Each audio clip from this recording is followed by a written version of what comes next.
good afternoon, good evening, whatever time it is where you are. You're in the kitchen with Mimi, and we are going to make Southern cornbread dressing. We have to start out with the cornbread, so I think that's what we'll do first. I use here in the South a brand of cornmeal called Hoover's.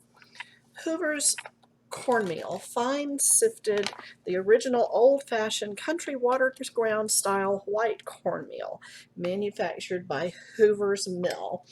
Let's see if we can get that in the picture really good. Okay, and I've already measured out about 3 cups of the meal, and I have it here, and it is a very fine ground. It almost feels like a little bit of a thicker flour, but it has no sugar in it. Nothing is added into it at all. All right, so I'm going to start out with my cornmeal, and like I said, I measured out about 3 cups. It really doesn't matter how much you put in. You don't want to pack it, but I mean, if you do, you're just going to keep adding liquid until it gets to the right consistency.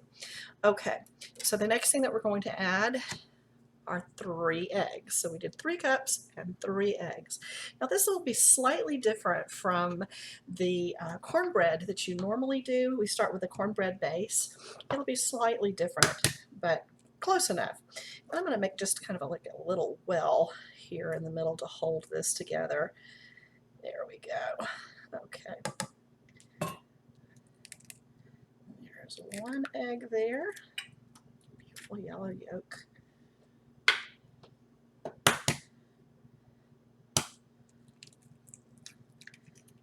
Second one, and a third. Now we've been doing this for so many years that it's kind of difficult for us to know exactly what is it, how much of what ingredients are we putting in. So we're going to eyeball this, and I'll try to give you some specifics as far as the buttermilk is concerned. We'll measure it out and see exactly how much it takes, and then that way we'll kind of know from the back end of this. And I've got some salt here that we're going to just put in, about a pinch of salt. You don't want to over salt this, because as you're making the actual stuffing or dressing, you'll taste that, but we do want a little bit of salt so it will rise up a little bit. Okay, so there's our salt, and I'm going to go ahead and measure out, let's start with a cup of buttermilk. And you know, before I do that, I want to shake this up. That's one of the good things that you need to know about buttermilk. You want to shake it up because the curds may have sunk to the bottom of the milk carton, so you do want to shake it up a little bit. Level. There we go. Now it's kind of thick. And I do use this one I picked up. It was Marburger Farm Dairy Gourmet Buttermilk. I've never used that brand before. It's just what happened to be in the grocery store at the time. I just pick up whatever is there. And I don't know what gourmet buttermilk is, but we'll see how this is. Now, like I said, we're going to start out with about a cup.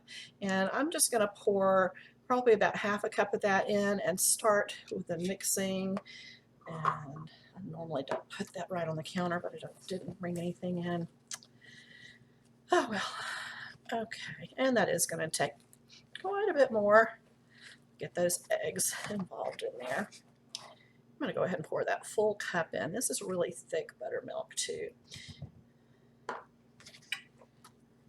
Now, my mother says that when she makes this, she mixes her buttermilk half and half with water because she doesn't like the flavor of the buttermilk being so strong, but I like it, so I'm not going to change anything with mine. All right, I'm adding another about half a cup. We'll go from there, and you'll know when that consistency gets just right. It starts releasing from the whisk, and it also starts really blending in. You can see it's very clumped up in there, so this is going to take quite a bit of this.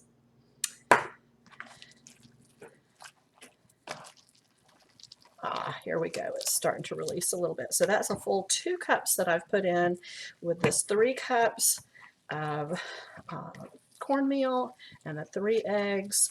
And I think it's going to take another, I'm making a big mess of here, at least another half a cup. Let's try that.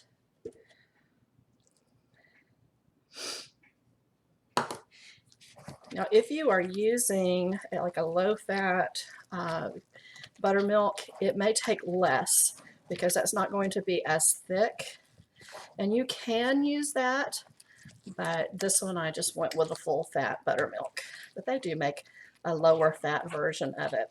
All right, and it's almost at the right consistency. We want it to be just slightly liquid, not completely sticking. I've got some dry bits down at the bottom, so I think I probably still need to add a little bit more because my consistency is not quite pourable yet. You can see some of those eggs are still yellow in there, so we want to make sure we incorporate those very well. I'm going to do another about 1/4 cup here. Suddenly it will just take the right consistency, so you don't want to over liquefy it. If you do, you can add a little more cornmeal to get it to where you need it to be. So that was 2 1/4 cups to 3 cups of cornmeal and 3 eggs and about a pinch of salt that I put in there. And it's still a little pasty for my taste. I'm going to just put another little dash. That's probably about a teaspoon more. And there we go. It's starting to, you can see as I lift the whisk, it just starts falling right back into the pan or into the bowl. Give it a good mix. And you don't want to overmix this, but you do want to make sure everything's incorporated in. And I'm going to put one more little dash. Now, you definitely don't want to let this sit because it will thicken up. So as soon as it is ready, we're going to pour it into our iron skillet. Now, I have already started preheating my oven, and I went ahead and put my iron skillets in with a little bit of oil in the bottom of them. And I'm going to go ahead and pour this. Now, at home, I have a very large iron skillet that I use. That's perfect consistency. This is a very small skillet. We'll see. We'll go ahead and put as much of this as we can in. And we're just going to pour it in now. It may pop because we've got some hot oil in there. There you go. And we're just going to pour that in and make sure we get incorporated all around. Probably have a little more oil in there than I normally would do. And I did about 2/3 of this mix in this skillet.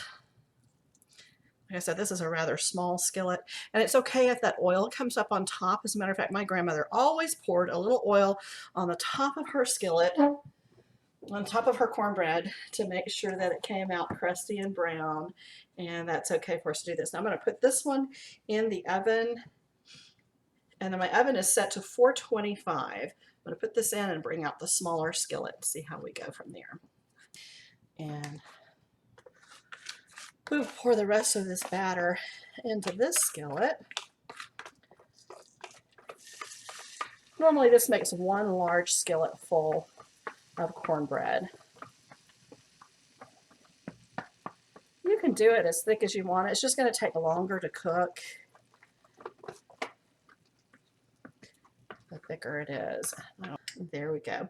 All right, I'm going to put that in the oven at 425 for about 27 minutes, and then I'll check on it. I want it to turn golden brown. When it's a golden, just a slight golden brown color, we will pull it out and finish the second half of making our cornbread dressing. All right, we're back for part 2 of making old-fashioned Southern cornbread dressing.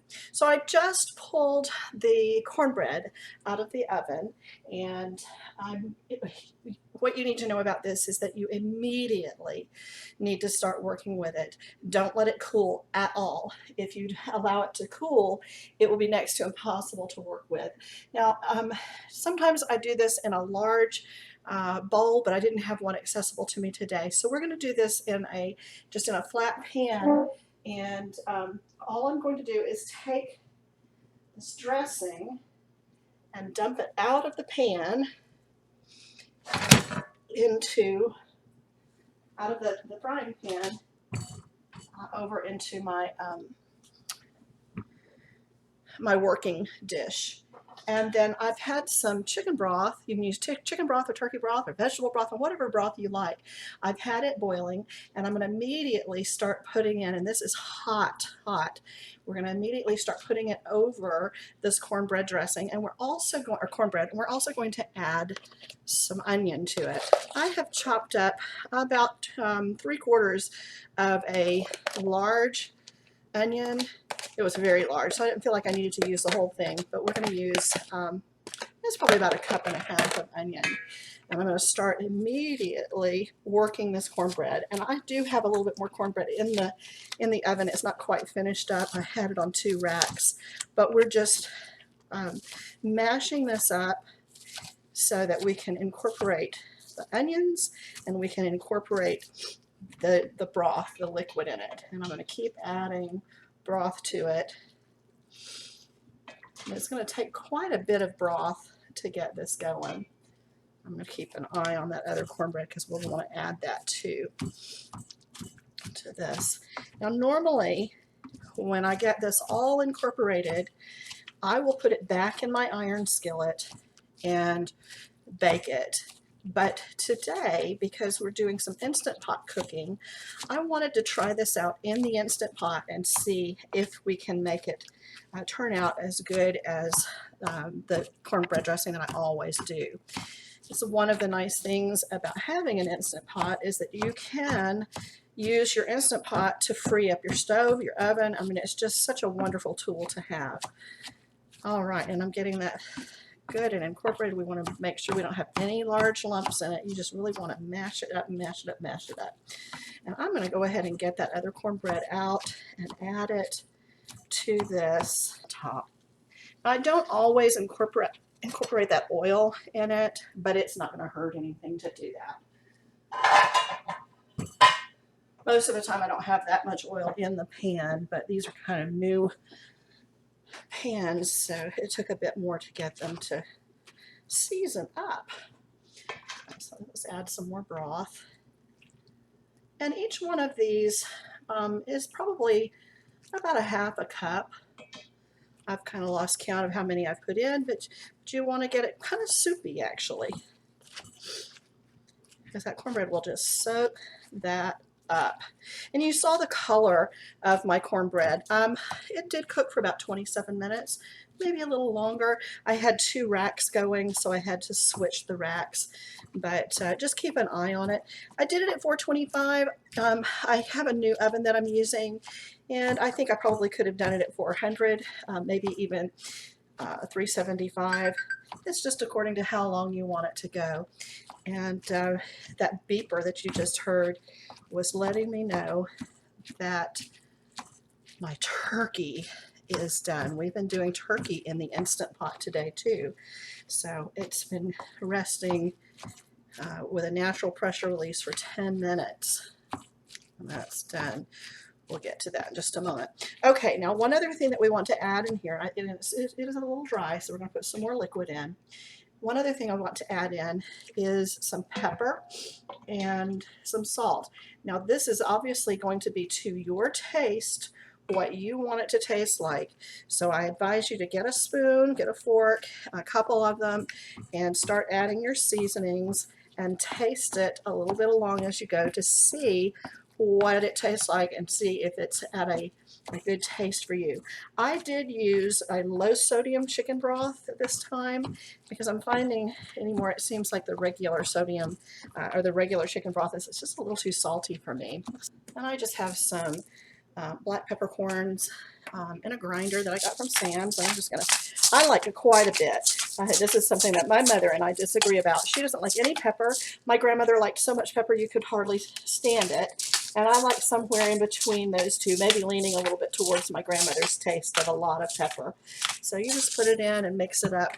And it's about to make me sneeze, so that's probably the right amount. All right. And this is all there is to our cornbread dressing. It's just a very, very simple recipe. Mix it around. Oh, perfect amount of pepper. The onion has a good zing to it, and I use a white onion. You can use whatever you like, and if you like other vegetables in your dressing, you can put them in as well. But we just like kind of something really plain, so it doesn't overshadow any of the other dishes that we have. Get this stirred up really well. Perfect amount of pepper, perfect amount of onion.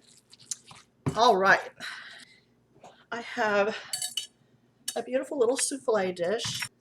I have gone ahead and put some olive oil spray in it so that our cornbread dressing does not stick. And we're just going to dump it in, as much of it as we can. I don't know how much this will hold.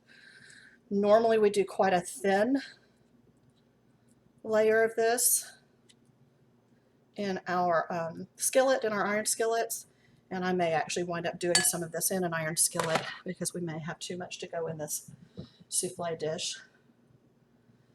But we'll just ladle it in, and you notice I do have it on top of my trivet already. A lot of people put their trivets inside their pots and then try to lower their dish in, and I always wonder why.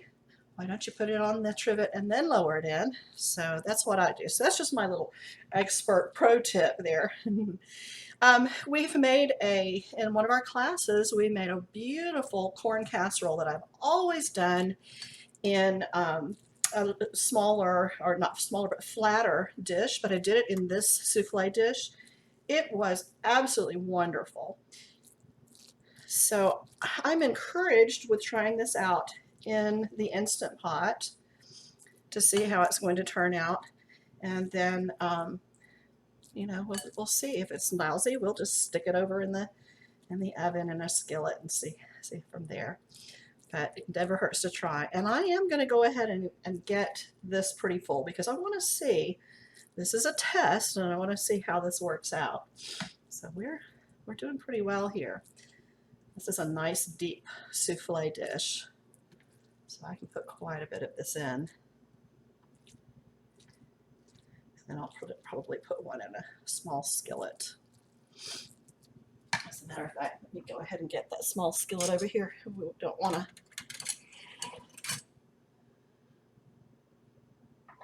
Now this is the same skillet that I put, that I baked this is the small skillet that I baked the cornbread in. And I'm just going to put this in here.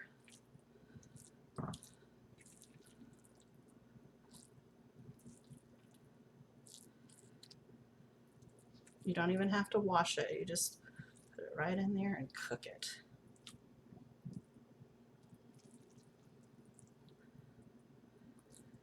I feel like it is a little thick, so I'm going to add a little bit more broth to each one of these, just on the top, because it will soak in. Now in the bottom of my Instant Pot, I have put about a cup of broth. You could use water, but adding that broth in the bottom of the Instant Pot will just add to the flavor of the dish that's cooking inside of it. We're doing a pot in pot method. So putting this pot, this souffle dish inside of the Instant Pot is considered the pot in pot method that we're doing here. Okay. Yeah, I think this is going to work out just perfect. Okay, so in this Instant Pot, you can see there's a little bit of broth. It's about a cup, maybe just a tad more of chicken broth in it. I had started heating it, but it is not necessary for that to be heated. Then I'm going to go ahead and put this over the top of it. And if you would like, you could put a piece of aluminum foil on the top of it. I'm not overly concerned with it sweating because after it's done, I am going to use a method to try to crisp the top of it up. And I have a secret, a surprise there that we're going to try out. So we're going to put this on for 30 minutes. Now this is in my Instant Pot Ultra. We just lock the lid. I don't have to do anything with the steam release valve. I hit the pressure cook, and I'm going to put it on for 30 minutes and start. And we'll see how it goes. We'll be back in a little bit. So we wound up cooking the dressing in the Instant Pot for a total of about 50 minutes, and it turned out looking pretty good. Now I have taken the trivet and the dish out of the pot. I emptied the liquid out, and now we are going to crisp the top of it up using our Mealthy CrispLid.